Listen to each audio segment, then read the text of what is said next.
Hey, this is Dylan with RepairSpots. Today in this video we're going to be going over the home menu in RepairSpots and how accessing the portal works. So to get started, after you log into RepairSpots, you're able to see your account and you'll be greeted here on the home menu. We can go ahead and start any of our quick actions here, like creating a sale, creating a repair, making an appointment, or even creating an order for a customer. We'll also be able to clock in so that we can count how long we are actually working and keep track of that within our timesheets inside of the Employee Manager app. Next, here we have our quick repairs, where you can create templates that are going to be used to quickly get to a specific point in a repair.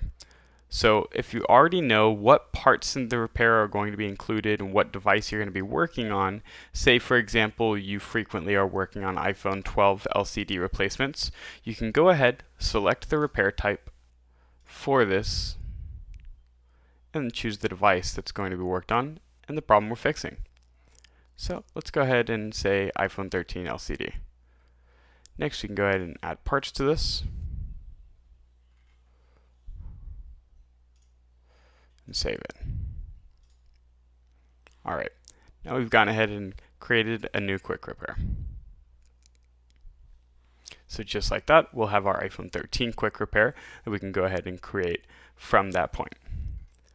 Next, we'll also have our recent activities, so any appointments, repairs, or orders that have been created in the system recently will show up in that list, and you can go ahead and quickly find something that was recently made. Then above that, we'll have our current month's progress. We'll also be able to compare it to last month's progress to see, in comparison, how well your shop is performing. We'll have our repairs report, sales, and the activities that have gone through.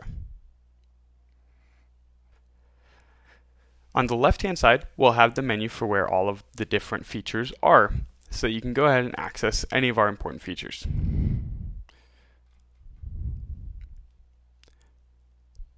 Next, if you need to change your currency from USD to any other currency, you can choose from the list of currencies here and then change the currency across the portal.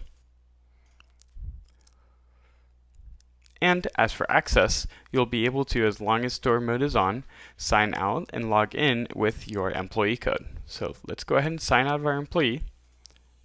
And then from this screen, we'll be able to go ahead and choose which employee we're logging into.